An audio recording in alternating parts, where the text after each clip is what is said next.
Assalamualaikum warahmatullahi wabarakatuh. Saya Putri Wahyuni dengan NIM 1042192 dari Prodi Ilmu Administrasi Negara. Baiklah, video ini saya buat untuk memenuhi tugas mata kuliah Sistem Hukum Indonesia dengan dosen pengampu Bapak Aldi Rinaldi SH M.Hum PhD. Baiklah, pada video presentasi kali ini saya akan menjelaskan tentang sistem hukum dan struktur hukum.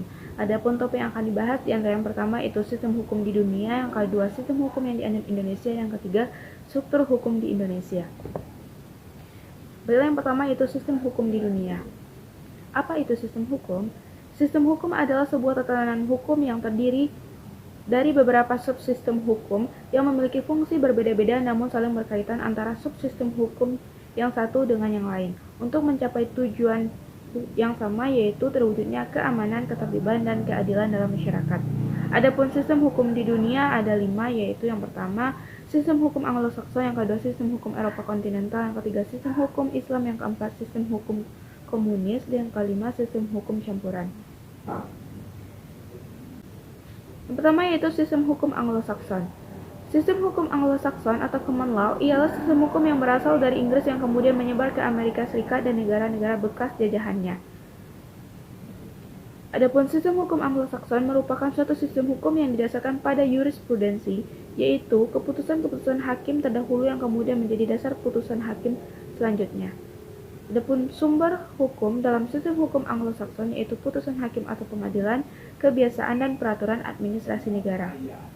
Dalam sistem hukum ini, hakim mempunyai peran dan wewenang sangat luas untuk menafsirkan peraturan hukum yang berlaku serta menciptakan hukum baru. Selanjutnya, dalam sistem hukum ini menganut doktrin yang dikenal dengan nama The Doctrine of Precedent Stare Decisis.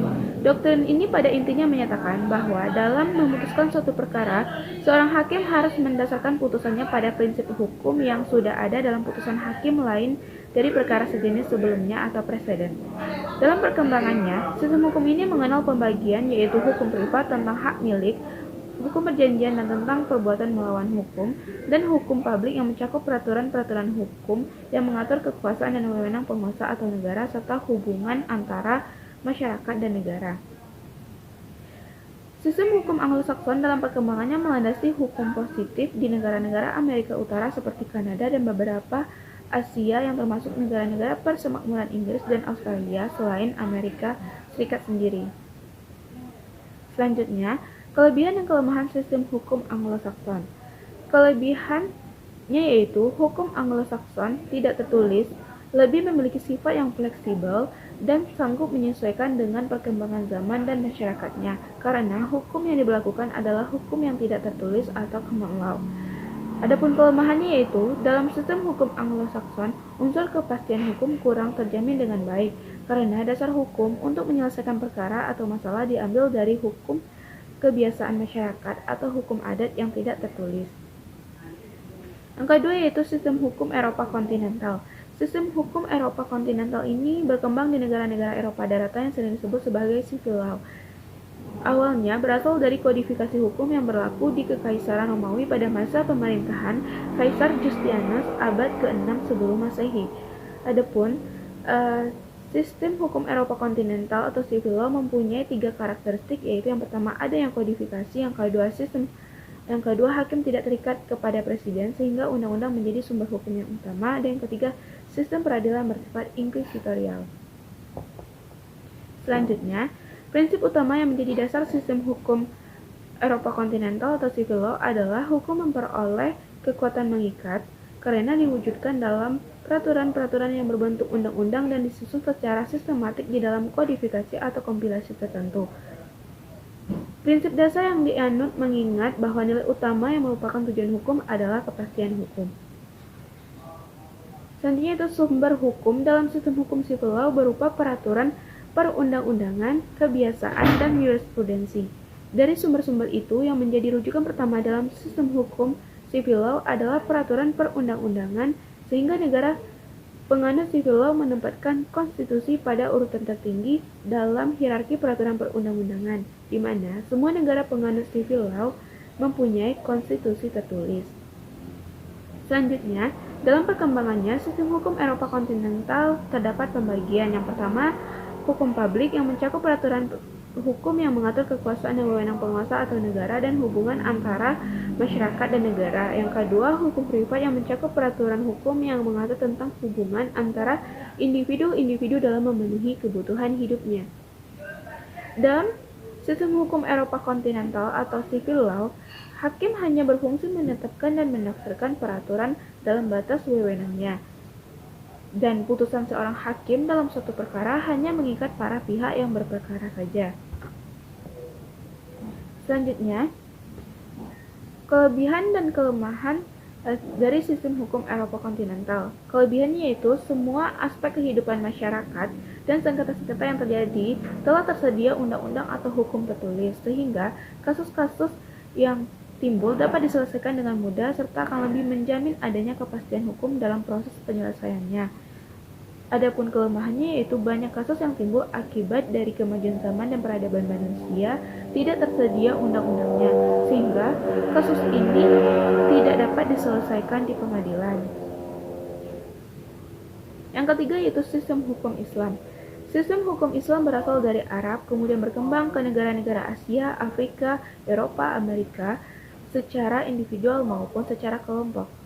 Ciri khas sistem hukum Islam yang membedakan dengan sistem hukum yang lain yaitu yang pertama, bersumber pada wahyu Allah berupa Al-Quran, Sunnah Rasul, dan ijtihad. Yang kedua, ketentuan-ketentuannya didasarkan pada akhlak dan agama. Yang ketiga, sanksi terhadap pelanggarannya adalah rangkap, yakni sanksi di dunia dan di akhirat. Tujuannya agar masyarakat tentram di dunia dan di akhirat. Dalam sistem hukum Islam, sumber hukumnya berasal dari Al-Quran. Yang kedua, Sunnah Nabi. Yang ketiga, ijma, yaitu kesepakatan para ulama besar tentang suatu hal dalam cara bekerja atau berorganisasi. Dan yang keempat, qiyas, yaitu analogi dalam mencari sebanyak mungkin persamaan antara dua kejadian. Sistem hukum Islam diterapkan di beberapa negara di benua Afrika, Timur Tengah, Asia Tengah, Asia Selatan, serta di negara-negara dengan masyarakat yang mayoritas Muslim. Yang keempat yaitu sistem hukum komunis atau sosialis. Apa itu sistem hukum komunis atau sosialis? Sistem hukum sosialis adalah nama resmi untuk sistem hukum di negara-negara komunis. Sistem hukum sosialis berasal dari hukum Uni Soviet yang dikembangkan sejak 1917. Sistem hukum komunis atau sosialis sebagai hukum negara yang pemerintahnya secara resmi melihat negara sebagai salah satu sosialis atau bergerak dari kapitalisme ke sosialisme dan yang memegang teguh masyarakat sebagai tujuan akhir. Selanjutnya, ciri khusus sistem hukum sosialis yang pertama itu pokok ajaran dijiwai oleh ajaran Marxist-Leninis. Yang kedua, ajaran komunis mengutamakan asas kolektivitas dalam bentuknya yang mutlak. Yang ketiga, hanya mengenal konsep hukum publik. Yang keempat, menolak prinsip pembagian kekuasaan dalam sistem pemerintahan. Sumber hukum adalah keputusan tertinggi para penguasa berupa produk kebijaksanaan pemerintah atau negara, didominasi oleh sebuah partai politik tunggal, serta hukum sosialis memiliki sebuah karakter yaitu pseudo-religius. Dan yang terakhir, hukum sosialis lebih bersifat prerogatif ketimbang normatif. Yang kelima yaitu sistem hukum campuran. Hukum campuran yaitu hukum yang merujuk pada kombinasi berbagai elemen hukum legal. Hukum campuran juga dikenal dengan sebutan hukum pluralistik. Sehingga sistem hukum campuran adalah hukum yang menggabungkan beberapa sistem legal seperti hukum sipil, hukum adat, dan hukum agama. Hukum campuran kerap ditemukan di negara bekas jajahan yang selepas kemerdekaannya masih mempertahankan beberapa elemen hukum kolonial dan menyesuaikannya dengan konteks masyarakat saat itu. Beberapa sistem hukum campuran dapat ditemukan di negara bagian Louisiana yang menggabungkan antara hukum sipil dan common law, serta Afghanistan yang mencampurkan antara hukum sipil, hukum adat, dan hukum agama atau aturan syariah. Yang kedua yaitu sistem hukum yang dianut Indonesia. Sistem hukum yang dianut Indonesia merupakan perpaduan antara hukum agama, hukum adat, serta hukum Eropa kontinental. Hukum negara Eropa masuk di Indonesia terutama dari Belanda sebagai bangsa yang pernah menjajah. Banyak peradaban dari Belanda yang diwariskan di Indonesia termasuk sistem hukum. Karena sebagaimana yang kita ketahui, Belanda menjajah lebih kurang 3,5 abad dipatuhi di Indonesia. Dalam sistem hukum di Indonesia, dominannya menganut sistem hukum Eropa kontinental atau civil law. Hal ini dapat dilihat dari sejarah dan politik hukum, sumber hukum maupun sistem penegakan hukumnya. Selanjutnya, sistem hukum yang dianut di Indonesia. Negara Indonesia menegaskan dirinya sebagai negara hukum sebagaimana dalam pasal 1 ayat 3 Undang-Undang Republik Indonesia tahun 1945 juga memiliki sistem hukum. Indonesia menganut 3 sistem hukum sekaligus yang hidup dan berkembang dalam kehidupan masyarakat maupun ketatanegaraan, yakni sistem hukum civil law, sistem hukum adat, dan sistem hukum Islam. Sistem hukum sipil yang memiliki karakter hukum yang tertulis berkembang di Indonesia selama masa kolonial Belanda dan tetap bertahan hingga sekarang, mempengaruhi produk-produk hukum saat ini. Selanjutnya, hukum agama. Karena Indonesia yang mayoritas penduduknya beragama Islam juga tidak bisa melepaskan diri begitu saja dari unsur agama. Oleh karena itu, sistem hukum Indonesia erat kaitannya dengan hukum agama meskipun tak menyerap sepenuhnya dari hukum agama tersebut. Menurut Van Vollenhoven, hukum adat adalah keseluruhan aturan tingkah laku masyarakat yang berlaku dan mempunyai sanksi dan belum dikodifikasikan. Dengan demikian, hukum adat adalah suatu norma atau peraturan tidak tertulis yang dibuat untuk mengatur tingkah laku masyarakat dan memiliki sanksi. Keberadaan hukum adat secara resmi telah diakui oleh negara keberadaannya, tetapi penggunaannya terbatas. Hal ini merujuk pada pasal 18B ayat 2 Undang-Undang 1945, di mana menyebutkan negara mengakui dan menghormati kesatuan-kesatuan masyarakat hukum adat beserta hak-hak tradisionalnya sepanjang masih hidup dan sesuai dengan perkembangan masyarakat dan prinsip Negara Kesatuan Republik Indonesia yang diatur dalam undang-undang. Hal ini berarti bahwa negara mengakui keberadaan hukum adat secara konstitusional haknya dalam sistem hukum Indonesia. Yang ketiga yaitu struktur hukum di Indonesia. Apa itu struktur hukum? Struktur hukum adalah suatu peranata hukum yang menopang sistem hukum itu sendiri, yang terdiri atas bentuk hukum, lembaga-lembaga hukum, perangkat hukum, dan proses serta kinerja suatu lembaga. Selanjutnya, menurut Lawrence M. Friedman, dalam setiap sistem hukum terdiri dari 3 subsistem, yaitu substansi hukum, yang kedua struktur hukum, dan yang ketiga budaya hukum. Substansi hukum meliputi materi hukum yang diantaranya dituangkan dalam peraturan perundang-undangan. Struktur hukum menyangkut kelembagaan atau institusi pelaksana hukum, kewenangan lembaga dan personel atau aparat penegak hukum. Sedangkan kultur hukum menyangkut perilaku hukum masyarakat. Ketiga unsur itulah yang mempengaruhi keberhasilan penegakan hukum di suatu masyarakat atau negara, yang antara satu dengan yang lainnya saling bersinergi untuk mencapai tujuan penegakan hukum itu sendiri, yaitu berkeadilan. Selanjutnya, subsistem yang perlu mendapat sorotan saat ini adalah struktur hukum atau legal structure. Hal ini karena struktur hukum memiliki pengaruh yang kuat terhadap warna budaya hukum.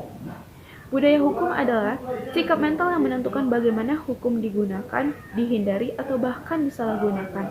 Struktur hukum yang tidak mampu menggerakkan sistem hukum akan menciptakan ketidakpatuhan atau disobedience terhadap hukum. Dengan demikian, struktur hukum yang menyalahgunakan hukum akan melahirkan budaya yang menyalahgunakan hukum. Berjalannya struktur hukum sangat bergantung pada pelaksananya, yaitu aparatur penegak hukum. Selanjutnya, struktur hukum atau legal structure merupakan institusionalisasi dari entitas-entitas hukum. Contohnya, seperti struktur kekuasaan pengadilan di Indonesia yang terdiri dari pengadilan tingkat 1, pengadilan banding, pengadilan tingkat kasasi, jumlah hakim, serta integrated justice system. Selain itu juga dikenal adanya peradilan umum, peradilan agama, peradilan militer, peradilan tata usaha negara, dan peradilan pajak.